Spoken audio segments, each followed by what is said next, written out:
Well, welcome, Scott. And I'm super excited about this one. I do a lot of interviews, a lot of scientists and interesting folks, but I just have I'm personally excited about these dry aged steaks. And as you know, I've got one of those steak ager devices that you guys sent out, and I've got two big old steaks in there, or two big old subprimals. I got a ribeye subprimal and then a tenderloin. The tenderloin, I guess, will be done in about 5 days. I still got about 25 days on the big one, so I'm super excited. Well, Scott, if you don't mind, just give us your background a little bit, and then we get into some stuff. Sure. I am originally from Ontario, Canada, living now here in beautiful Boone in Western North Carolina, which is where Steak Ager is located. I have a business and an engineering background, and Ontario is Southern Ontario, which is Buffalo, New York area, Toronto. That's the original where I was born, and that's where I am now, down here in Boone, North Carolina. So, what got you into decide I'm gonna have a steak aging company? What flipped the switch for that? Wow. Okay, it goes back to 2015, 2016. One of my hobbies was making prosciutto. So I have an engineering background. So I built a curing locker, I built a microclimate, and I was making salumi. I was making prosciutto, aged it for a year, 2 years, just a hobby. And I had a phone call from an old acquaintance who said, "Hey, can you dry age beef at home?" And of course you can. Nobody was doing it. Some DIY people were. I had a look at it, and I have a process engineering mind. And we took apart the variables and built what we call the original product, which is a little plastic box that fit inside of a second refrigerator, and created a microclimate to dry age beef. And, creating the algorithms, the tech, the fans, the process began in 2016. And it moved forward into today, where we have the refrigerated models and all of the accessories that go with them to make it easier. Yeah, and obviously I'm somebody who eats a heck of a lot of steaks, and honestly, I've had in my life just a handful of dry aged steaks, and just at high end steakhouse, it's pretty uncommon generally for you to run into that, and they tend to be very cost prohibitive in many cases for many people. And I certainly, like I said, I can remember eating at myself and a guy named Tony Martinez, who's a friend of mine from New York. We went to a place called, I think it was called Benjamin's Prime or something like that up there. I can't remember. It was in Manhattan. It was just ridiculous. It was just like a religious experience. Yes, but I wonder, so let's, and maybe you know this, I'm hoping you do, but there's been forever ways of preserving meat. And, you hear about people hanging it. We hear about people burying it. It's interesting in New Zealand, the Maori population or the culture there, they have two words that are very similar. One's hungy and one's tonguey, and one means burying somebody and one means burying some meat, and I guess aging it or something, or preparing it that way. So it's like basically either way you're putting meat in the ground, but one of them you're eating, one of them hopefully you're not. But can we talk about the history of how people came to age meat and the different ways about that, and how that, whether it's good or bad, or it's fantastic. So here's the process. Now, if you take a piece of, let's call it wet meat that you buy at a grocery store, it's 75% water entrained in the fibrous tissue and the protein. The process of dry aging is hundreds of years old, and at the right time of year, with the right temperature conditions, you would hang a side of beef out in a shed, out in a barn, in your cantina, or down in your basement. And as long as you had breezes moving through, as long as you have molecules of air moving over the meat, it's wicking moisture from the beef. At the right temperature, you don't get pathogens. And then what that wicking of moisture is a migration of moisture out of the beef into the atmosphere, and it dries. So it forms a pellicle. That's the crust. And then at about, if you're in a restaurant, you bought dry age, you might get 25 or 30 days. At about 30 days, that's when you get the enzymatic changes. It's called the Maillard process, which is beginning to break down. You've dropped water content to about 25% post that. And that's when you just get the greatest possible steak experience ever. And my first dry aged steak was at Vegas. It was awesome. And then another business meeting in Hong Kong. So I had two opportunities at $90 a plate and a great bottle of red, and it was lovely. But to do it at home is just an amazing thing, because now you can cruise the bargains.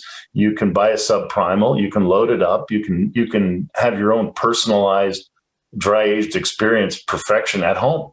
Better than restaurants. I can be honest and say to you, since I built the first prototype and it worked perfectly, I've never had a steak in another restaurant, because you can't.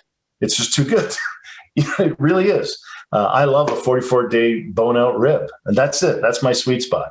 I can't ask for that in the marketplace in a restaurant. I'll have something else. Yeah, I mean, all of us have probably, seen, well, many of us is movies, you see these movies where there's meat hanging in a market and there's flies all over it, and you're like, who the hell would eat that? And, it's kind of like, it's kind of weird, but I mean, you've got this thing in a protected environment, a very well controlled environment where, you're preventing that. And so when you dry meat, like I've got a meat dehydrator, or a food dehydrator, a pretty decent one, and I can make jerky, but again, that is something that happens overnight, basically, and it's such a small, thin cut. But what's the difference between, and many people? So I guess let me ask you about before we get into the process of that, because I think that there's some interesting stuff there. What is, some meats are appropriate for dry aging. Some people say certain ones aren't. How do we determine? Because dry aging maybe an eye of round might not be the smartest idea. I don't know. What are your thoughts on that? Well, let's use a tenderloin, for instance. You want a higher fat content because that stabilizes the dry aging in longer dry ages. So that tenderloin you've got in there right now at 6 pounds should go 15 days. You get a little bit of you'll get a concentration of flavor. The water is going to migrate from the cut of beef, but it can't go 20 and it can't go 30 days. It'll turn to jerky. It's too small. In dry aging, mass is equal to dry aging time. So a full subprimal, in case folks don't know, a subprimal is how meat travels around the country to grocers, and then they slab the steaks off it. A full subprimal is 18 pounds, 20 pounds. That can be aged 60, 90 days. So mass is equal to time. And next level, the entry level dry aging, a great place to start is with a bone out ribeye. It's easy to handle. It slabs up nice into beautiful steaks. It's got a nice fat content. Everything concentrates brilliantly, and it serves best at 35 days, 40 days. Next level dry aging, and then you really get to back up to the 35, 45 day window, you get a wonderful concentration of flavors, absolutely amazing taste. Everything is perfect. The fat, because it has no moisture anymore, it cooks super quickly, 2 minutes on each side. You got to be very careful with that. The next level of aging is up to 60 days and 80 days, and that gets a little funky, and that's not my personal taste. Although we got lots of folks go out there and do long agings, and you get to different flavors entirely, and it's not my taste profile. Yeah, that's what I heard. I think for most people, it's in that 40-day-ish range, and then beyond that, it becomes a quote-unquote delicacy, which means a lot of people don't like it. It feels to certain people. We hear, it's a delicacy, and when people think it means good, it means no. Only certain people tend to like that. Let me ask you. So, because this is my first time doing it, I'm super excited to do that. Particularly the big ribeye, I've got about 25 days to go, so it seems like watching it and letting it's kind of way looking at it, walking by it every morning and looking at it. That's absolutely the case. Yeah. So I mean, when you this is a question I have. So there's a guy on YouTube named Guga. And I don't know if you're right, but he tries dry aging, and he throws everything on it. Nutella, peanut butter, yogurt, butter. I think what was it, Vegemite or stuff like that. And what is the thought on that? I mean, because what I'm seeing every time he says it's not as good as a regular dry age, almost. But there's a lot of people to get excited about, because you do get some loss. I mean, you're gonna get something. I guess you're gonna get a certain percentage of loss into the pellicle. So, what are your thoughts on putting all those things around it to dry age in? I would never do that. I mean, we've got folks that will take tallow, they'll take butter, they'll encrust it. There's no need for that. There's no need for the fancy. You have a whole muscle. It just needs air to do its job. We're going to lose 25% to pellicle. Pellicle you make broth out of. You don't throw it out. You take the pellicle what happens is you age the beef, and then you slab your steaks, trim the pellicle off, save the pellicle. If you grind it and at 1 to 2 into burgers, you've got the best dry aged burgers on earth. So it's very usable. Or as broth, I make broth with it. And with the steak, I don't do anything fancy. You don't need to. I think it gets in the way of the beauty of the beef itself. It really does. I'll have a little bit of olive oil, salt, and pepper on the grill, high temperature, a couple of minutes each side, 120 in the center. Let it rest, and it's just an amazing experience. Amazing. Yeah, I've got a whole bunch of different options for cooking. I tend to a lot of times I'll sous vide in one way or the other, and then I'll sear it at super high heat. And I've got a device that goes to 1500 degrees. So I'm just thinking about how I'm gonna plan for this little guy when it comes out of there. But what somebody's just asking about, and I think the answer is probably it's not a good idea. But one of our participants has asked about, can you dry age liver? Would you do that? Is there any benefit to doing that? No. Dry aging, the process of dry aging is amenable to a large pork rib roast. It's amenable to a lot of our guys that use game. I don't. I have not yet. I hunt, but I have not had the opportunity to do it. And beef. I'm a beef guy. So it's always, and every cut of beef is different. Like we chatted about the tenderloin, but you could do a brisket in there. You could do any cut. It's going to be better. Catch a bargain. It might be the last day on sale. Throw it in the dry ager, and it's just going to be a great experience in chili, in anything you do, ground up into burgers, whatever.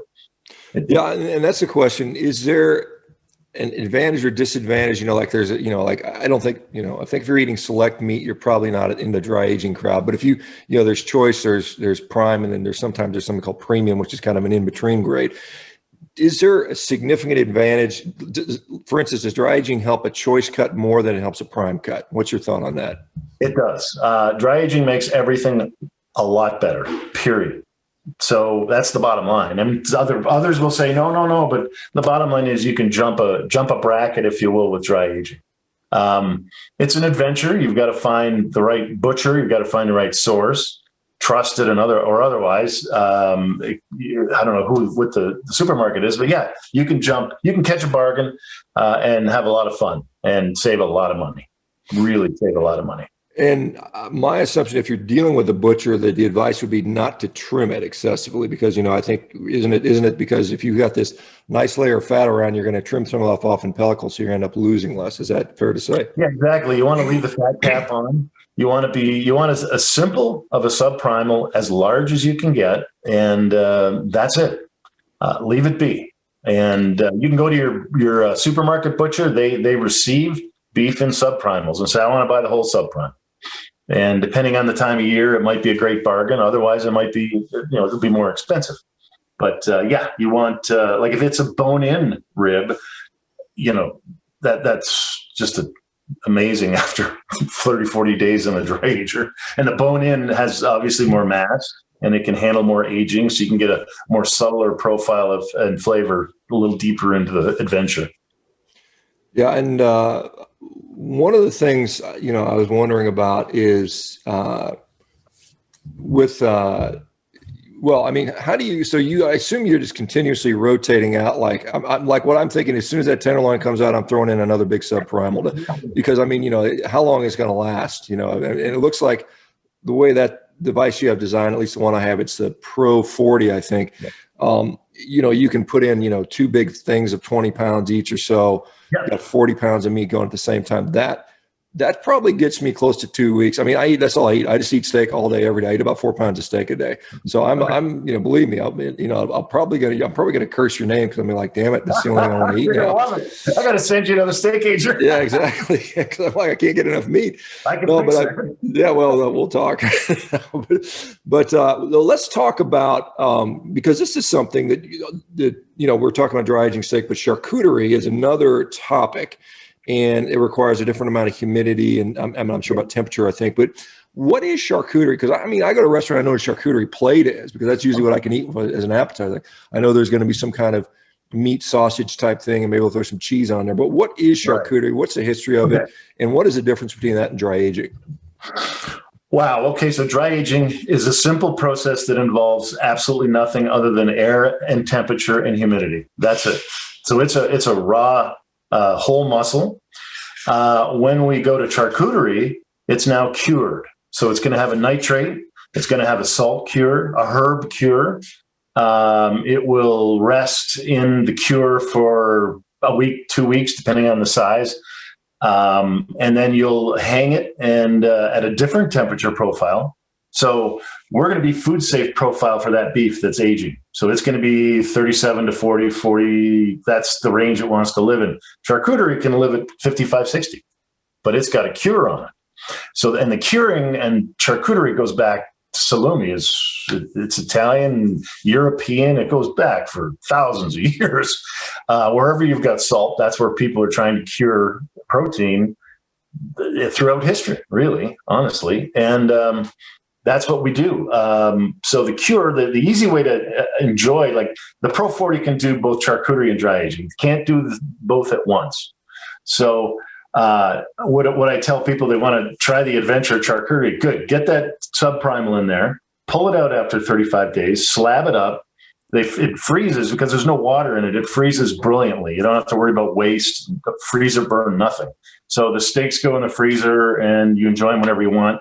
Switch to a pork tenderloin, good quality pork tenderloin, a big one, and put it into a cure and hang it and go to the charcuterie settings. And probably 30, 45 days after that, you've got the most amazing Lonzino you've ever had.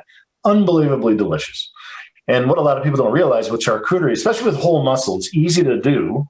You don't have to, when you're making sausage, you've got to be careful. You've got to measure everything, do everything exactly to the recipe. You're chilling all your devices. You're doing a lot of different things to say safe, right? Food safety with sausages. With whole muscle, it's different. Whole muscle doesn't have the surface area. It doesn't have the food safety issues. So you can put your toe in the water at charcuterie and make a lomo or a Lonzino, and it's absolutely delicious. And it's easy to do. And what you realize when you do it is just how delicious it is relative to what you can buy in the supermarket, which is there's no comparison to homemade versus store-bought. Because when industry gets a hold of it, the list of ingredients is that long. When you make it at home, there's very few ingredients, and it's perfectly delicious.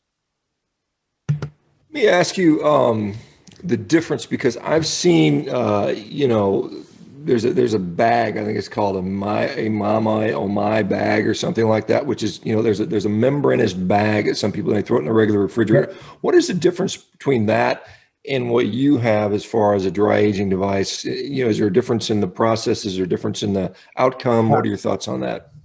Well, the Umai bag is a very special plastic that has properties that allow the migration of that process. It's not dry aging. So the Umai bag is not dry aging. Dry aging is air, temperature, humidity. That's it.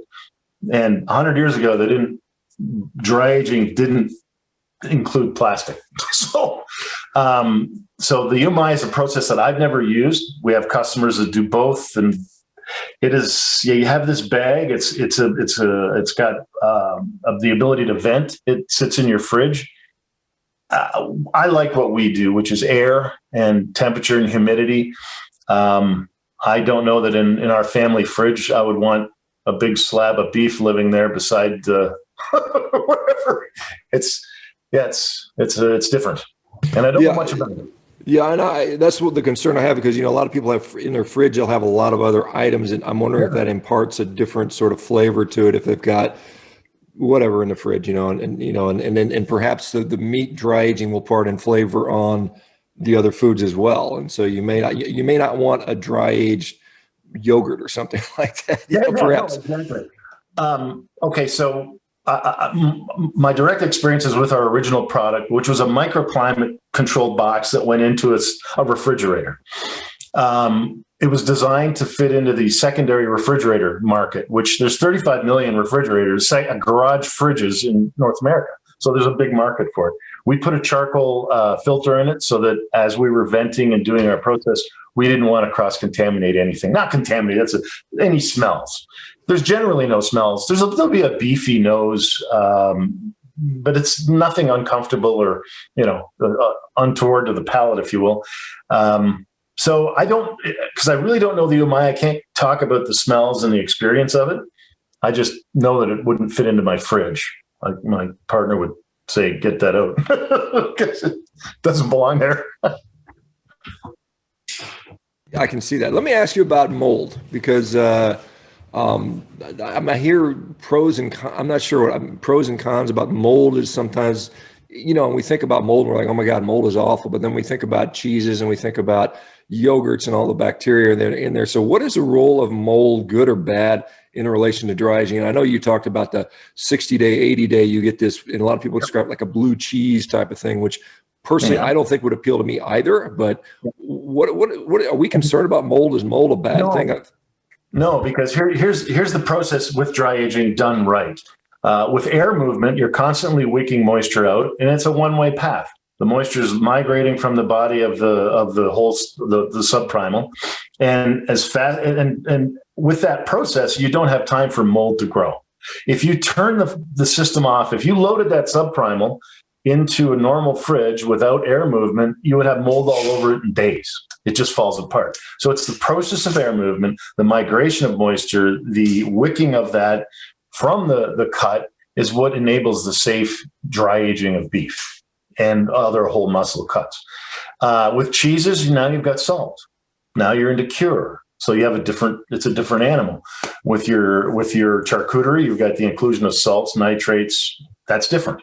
So that's the difference. With air movement, that's why you don't get the mold. If you have mold, if you have two subprimals and they're touching, that's where the mold is going to be, right there.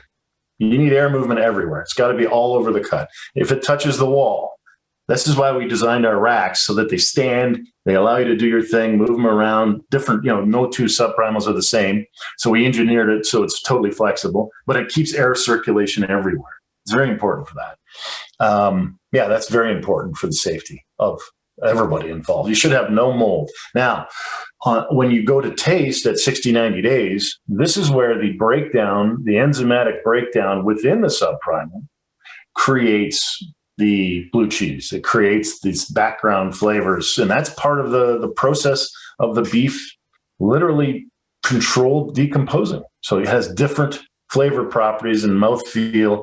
The farther out you go, and the adventure, there's people out there doing it for a year. So that's not my cup of tea. So I'll leave it at that. It's different. I've had it. It's you only have a little bit, and it's just powerful. But I like 45 days. That's the sweet spot to enjoy all day long. Yeah, I suspect I'm going to be with you. I visited Iceland a couple of years back, and I was given like fermented shark, and I don't know, but it just didn't do it for me. I was just like this. And it's not exactly the same thing, but I know there's people that they'll bury fish underground for 3 years and they'll dig it back up. And I forget the name of it. Yeah, it's terrible. I was willing to try it, but I was like, this is definitely a delicacy because I don't like it. But what is like I have, like I said, I've got those two steak, big old subprimals in there, tenderloin and the ribeye.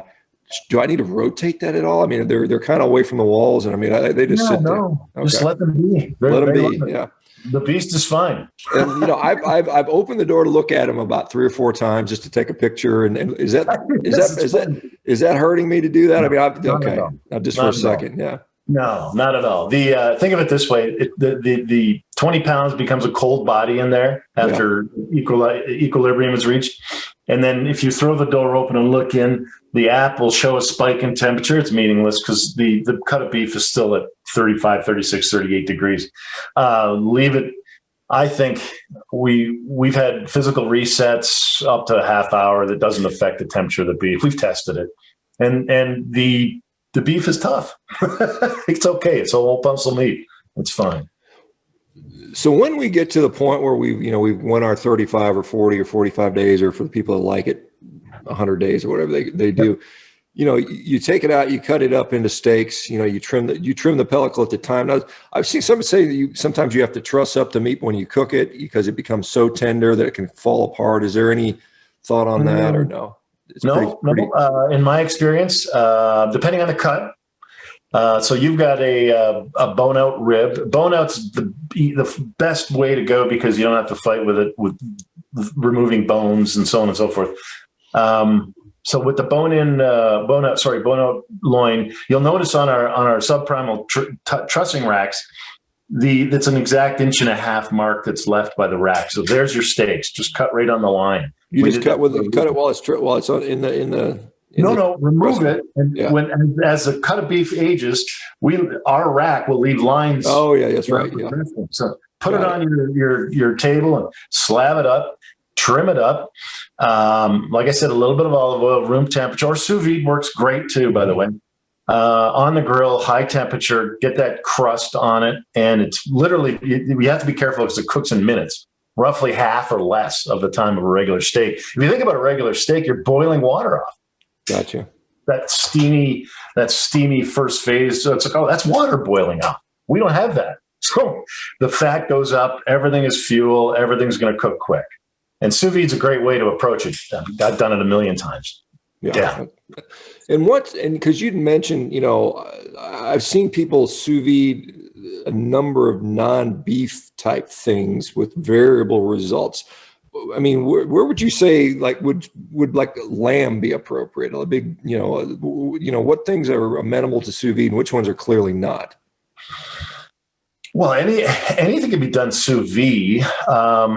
And it's not sous vide. I'm talking about dry age. My bad. I meant dry age. Yeah, sorry. Okay.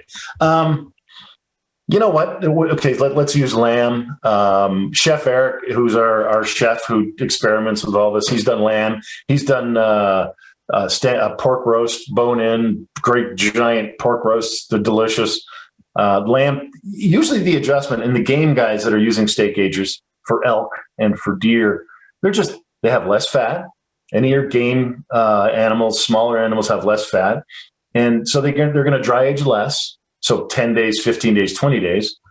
And that's it. There's we're going to get a concentration of flavors. We're going to evaporate somewhat. We're not going to go, from 75% down to 25 or 20%. We might hit 50 or 55%, and it's going to concentrate flavors and taste great. Boom, done. So you can do it. I've never done poultry. I don't want to do poultry. I don't think it's appropriate. Yeah, I almost never eat poultry anyway. I find it after eating a lot of steak, poultry doesn't do it for me. It's kind of like we call it like the appetizer, if that. But what is the so you talked about the cooking is much quicker with this, so you have to be careful so you don't overcook your steaks. It's kind of funny. I'll just digress here and tell you about my partner, my girlfriend. I've been with 8 years. She started out as a vegetarian, got her into eating chicken and fish, and it took me about 5 years to get her to actually eat a burger meat. And then now she's eating steaks. And for the last 3 years, I've been cooking her steaks, but she always wants them well done, it pains me to have to do that. I'm looking at her, right? So now with the sous vide, I can get her to accept medium to medium well, because I've convinced her that it's actually cooked on the inside. Even though it's a little pink, because before she would reflexively look at pink and say, I can't eat it. And I'm like, look, and we've got a son, and I'm trying to teach my son, hey, look, medium rare, man, that's where it is. Don't be a knucklehead. But so my goal is, hopefully I can gradually get her down to that medium rare spot so she can. Well, I think you can, because here's what's going to happen with dry age. You're going to go a little longer on her steak. It's not going to bleed out water and blood, because that's gone. That's all evaporated. So it's going to be a different experience. It's going to be a drier experience, but with lots of fat and moisture and concentrated flavor. So I think you can win her over with a good dry aged steak. There we go. I think so. Yeah. I think so. I'm hopeful. If not, I'll eat it. The dark side to dry age, if you overcook it, it's not good. Yeah. Yeah. So 130, 135 top internal temperature, perhaps, something like that. I pull at 125. Yeah. Cover. That's and I like it on the rare side. Yeah. A funny story. My best friend and neighbor aged a beautiful chunk of beef for a big family event, as Thanksgiving or something, and threw it on the grill and went to get another beer, and up up the stakes went and they ordered pizza. Like, you have to pay attention to that grill because they cook quick, and that's okay. It's part of what you have to watch out for. Yeah, so maybe a meat thermometer might be a good idea in this situation. I would do that. I do it all the time, especially when you have an 1.5 inch steak. Mm-hmm. Right, you want to get that thing right. I go right to the center, 125, pull and cover, and for me, it's perfect every time. What kind of mistakes, because I would hate to screw up, a 20-pound subprimal, that you've been sitting there for. What kind of mistakes do people typically do? Maybe not just with steak aging, but in general with dry aging, where they're like, shit, I just ruined, a $150 cut of meat or something like that. Yeah, I would say the best results are the strip, a strip loin, or the bone out rib.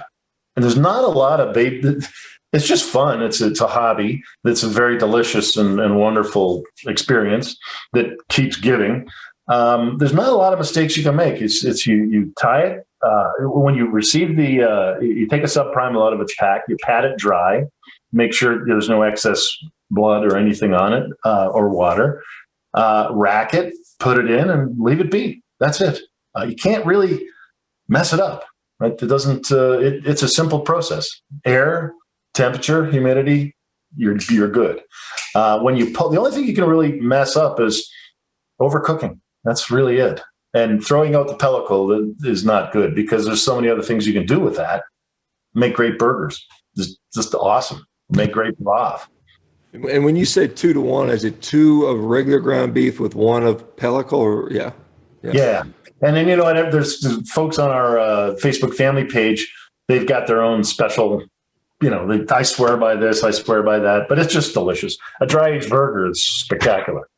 And I guess one of the concerns is they don't eat the pellicle on the steak because it's too hard or something. And yet when you grind it and put it in burger, does it change its properties, or how does that work? Yeah, well, think about it. You've got ground beef, which is 75% water, and then you're rehydrating the dry aged grindings, and you let it rest a little bit, and it's that beautiful dry aged flavor just spreads through the burger, and it's just lovely. It's delicious. I see. Okay, that makes sense there. Yeah, and then on the steak side, what happens is you get different density and water and different water content between the pellicle and the inside, and you don't want to mix the two because you can't cook them together. They don't work. That would be a mistake. So let me. I'm in Southern California. I mean, it's relatively dry here, as far as humidity goes. And, there is a humidifying attachment or add-on option, which I have, but I didn't use it for this because I thought that maybe more for charcuterie. But does your physical climate that you live in affect this process in any way? Yeah, it does. If you're in South Florida, if you're in Denver up in the mountains, you got different atmospheric conditions and equilibrium conditions that we adjust for all the time. The humidifier module that you've got, you generally won't use up to 45 days until after 45 days. What happens with dry aging is when you first load a 20 pounds or 40 pounds of beef in, you'll see the humidity in the chamber go to 80, 85, 90%. And that's fine because there's a lot of water leaving this process. It's 75% water. So there's, 40 pounds times 75%. That's the amount of water in the chamber. And over time, it'll drop. At about 35, 45 days, you can pull them and have great steak. At 50 days, 60 days, you want to add humidity back in so that you have a stable long-term dry aging function. With charcuterie, the opposite happens. You've got a lot of surface area. You've got a lot of moisture content. It leaves really quickly. And that's where you need humidity from day 3 or 4 because sausages will case harden. It's called case hardening, where they turn to leather. So you need to maintain the humidity. And that's charcuterie from day 1, literally. Yeah, I don't know if you guys can see. If you guys see through, this is that Steak Ager app that I have. And so it says my... I don't know if you can read that. It says my guy it's at 38 degrees right now. The humidity is 86%. And its average has been 35.9 for the. I've had them in for 11 days now. So is that's about where it's supposed to be? That's exactly where it needs to be, and humidity will drop.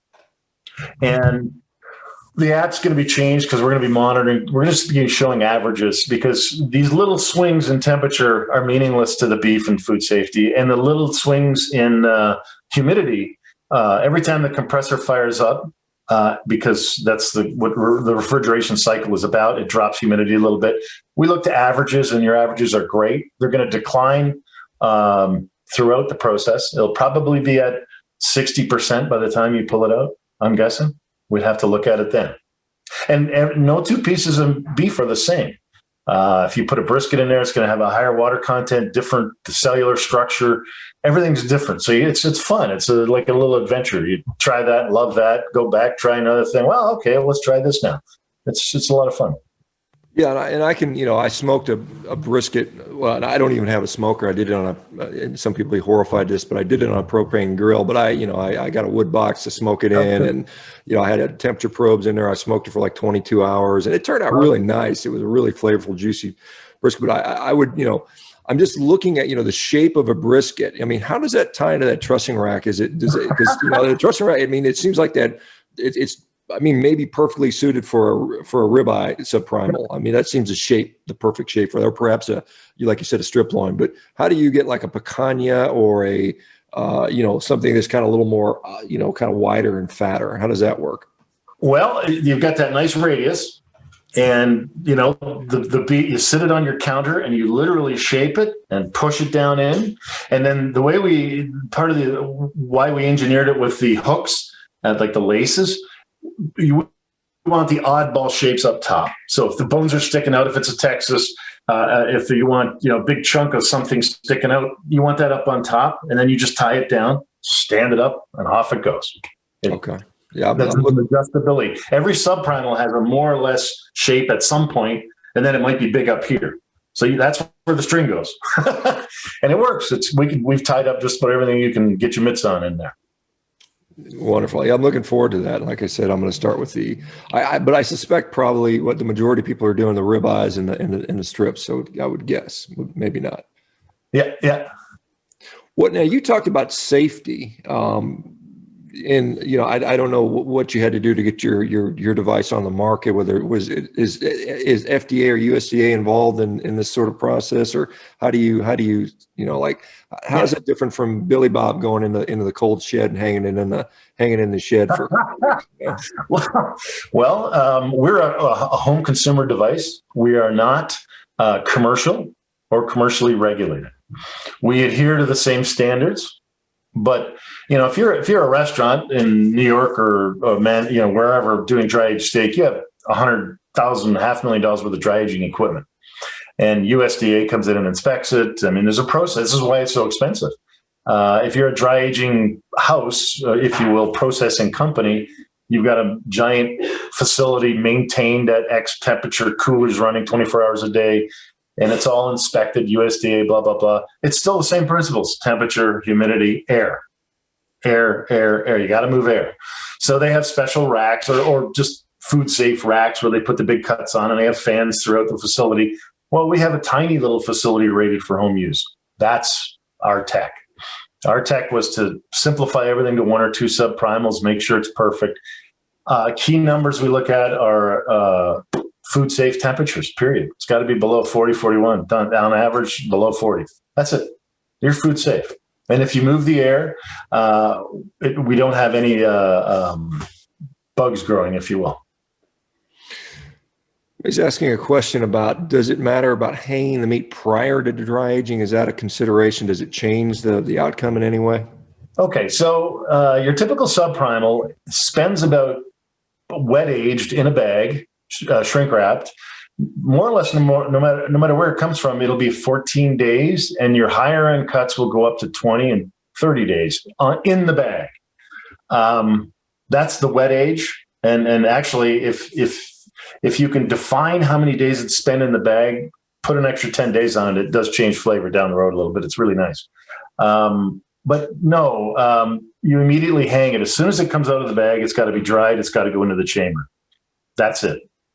If you put it in the fridge, fridges are too dry and there's no air circulation. So immediately you're down a dark path and it doesn't work. Yeah, and there is like you mentioned, there is a wet aging type of process out there, and some people will argue that one is better than the other. So what is a wet aged? And we were all used to taking steaks have been in the fridge for a couple of days. That's technically wet aging, but I mean, if you do it intentionally for a certain period of time, is there how would you describe wet aging versus dry aging as far as flavor and profile and that type of stuff? Yeah, some of the better, and we've worked with some great bespoke beef cattlemen, if you will, ranchers, and they'll wet age up to 30 days before it hits the restaurant. And it's remarkably good. It's really good.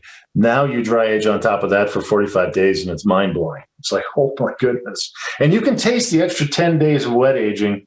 It's hard to do a side by side, but from my palate, I could taste that extra 10 days, that extra 15 days. They push it.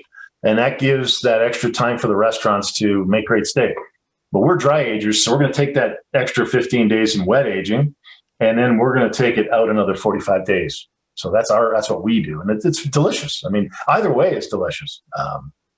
Yeah, maybe you need to have a wet ager device as well before the dry agers in the commercial market, and to really make it. The problem is it's just a patience thing. It's like waiting for Christmas. It's like.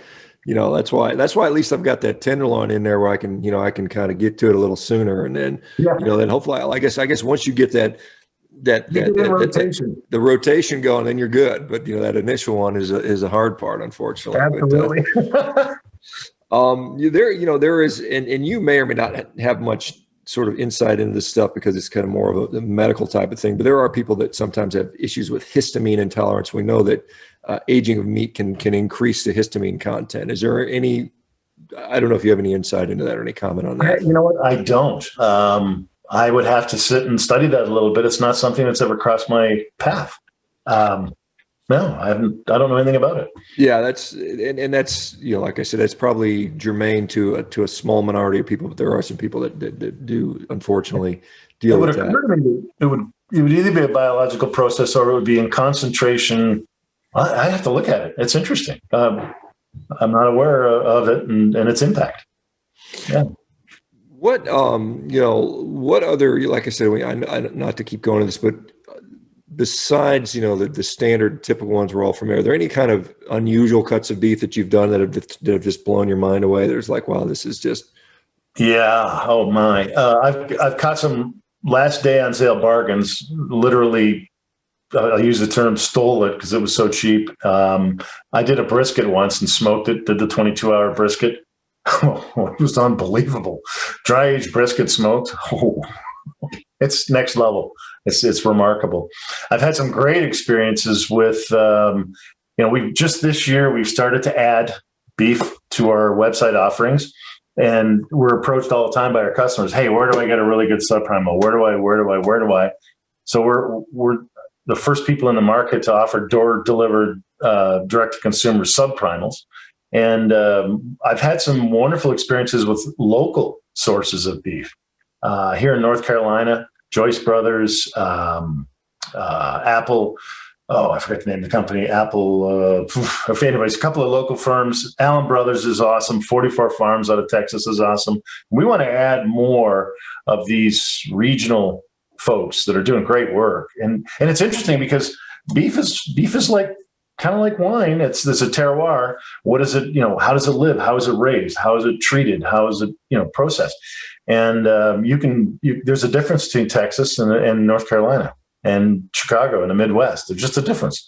And it's good. It's a lot of fun. Let me ask you, because there's a lot of interest these days in quote unquote regenerative type agriculture, for the environmental benefits. And I've had a lot of grass-fed beef from different parts of the world.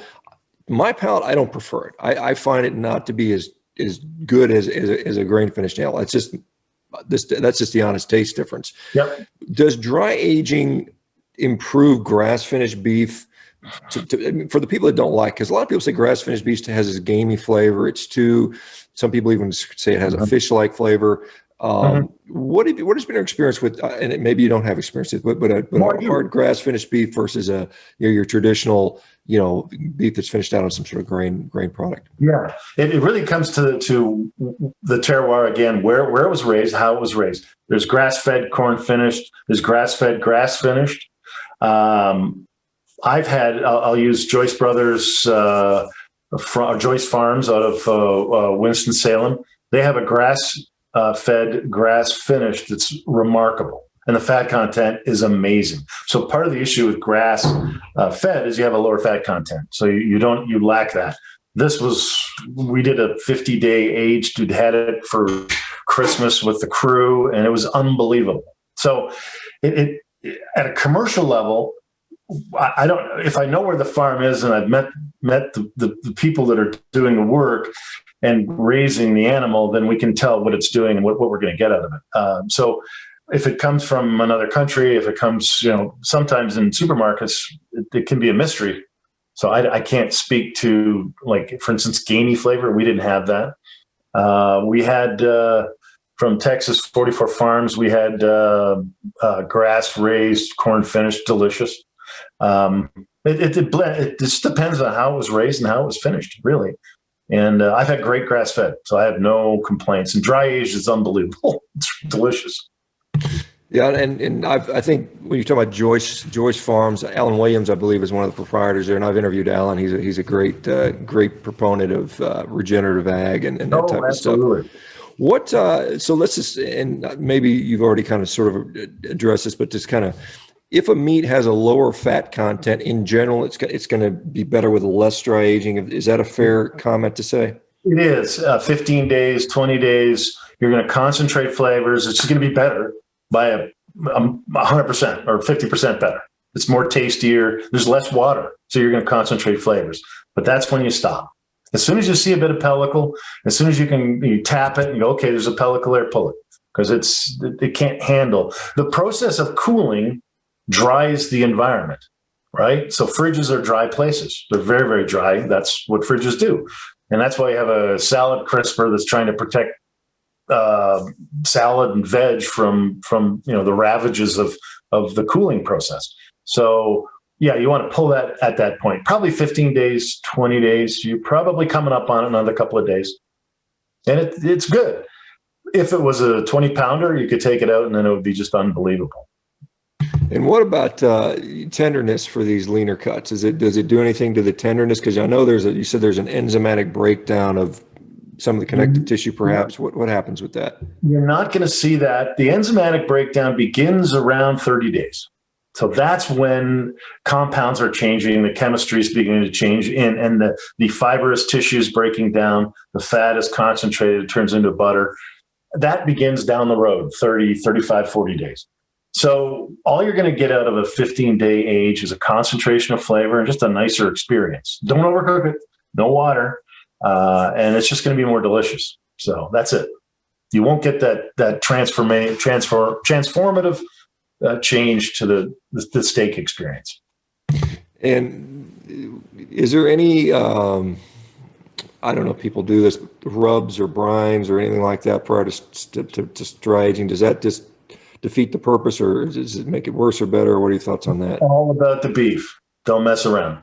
Salt, pepper, a little olive oil, right on the grill, go right to the core, and that's a great steak.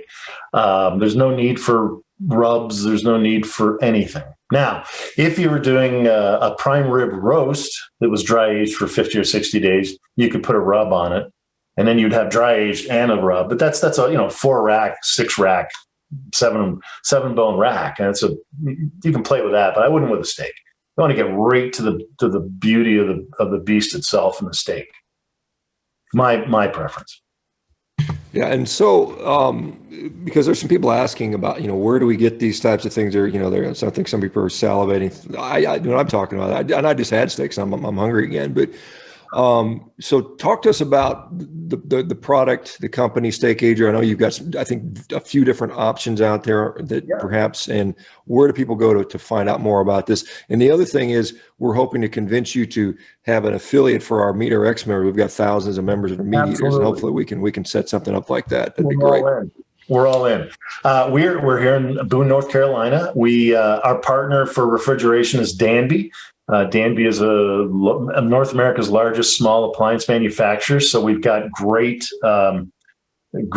We work with their engineering to create a product that has our requirements built in, and then we layer our technology into it. It's available through steakager.com, steakager.com. The basic unit is the Pro 40. It's going to do the job with 2 meat hooks. Most people buy the rackings systems, and it's expandable. You don't have to buy everything all at once. You can get in, experience it, play with it. We have a SteakAger family page where a lot of our owners are in there just spreading the experience of what they're doing around, bragging about the steaks they're pulling out. And it's a fun way to really enjoy beef. And again, the website's steakager.com. We deliver all over the world. We've shipped to 27 countries. And I do have to compliment you. You guys have a little intro video, which is hilarious. The guy with it's like the Barry White song type thing, and he's got the I love that. I watched that. I thought it was hilarious. But there is one more question here. Somebody's asking about, can you dry age a Primal that has previously been frozen? I mean, yes, absolutely. And you would probably, and I would assume you would say, don't dry age individual steaks. You probably have too much loss to do that, right? Yeah, that's a standard question is, can I buy a 2-3 pound steak 2 inches thick and dry age it? No, absolutely not. You're going to go to a subprimal or at least 10 pounds, 12 pound cut, a big roast from the holidays that's on sale. Grab it. That works. Yes, you want to be basically a subprimal is the best place to start. They're available Costco, Sam's Club, your butcher at the supermarket brings in those all the time, and that's how they cut up steaks. So you just have to say, hey, I want a subprimal. You can order the subprimal from me. Individual steaks don't work. And your other question was what? I'm sorry, it was your first question? Well, I think it was just about freezing. You kind of mentioned that dry aging after freezing. Absolutely. Subprimals move around the world frozen. Dry aging is going to simply pick up when it's thawed and dry age it brilliantly. And that's the question. You don't want to put a steak that's still frozen into the dry ager because it's going to be too wet, or do you have to wait till it thaws out before you throw it in there? You throw it in there. It might be a little messy. You have to clean up after it because all that water from its initial days before it was frozen when it was wet aging is in there. I would let it room to come up a little bit to room temperature. Just make sure you pat it clean or dry. And then into the ager it goes. It doesn't matter. It's going to equalize. The process is long. It's not immediate. It's a slow process. I wish for every steak ager I delivered, there was instant gratification, but you're 30 days out. Yeah, that's true. Yeah, and the thing I noticed, like I said, I had one of those Allen Brothers, nice that you guys sent, the subprimal, and I patted it dry real well. And when I hung it, there was just a tiny little bit of water the first day or two, and now that's since gone. And so it's a very, even though it's a humid environment, but there's no water floating around on the ground like I would worry about. Yeah. No, we have an active defrost process that takes the humidity and precipitates it against into the refrigeration system and moves the water out underneath in the back of the unit, and it evaporates by the heat of the compressor. So it's a nice little process that does its job well. When the pellicle forms, the pellicle is almost like a semi-permeable membrane. You can tap it and it's hard. Well, that slows down dry aging.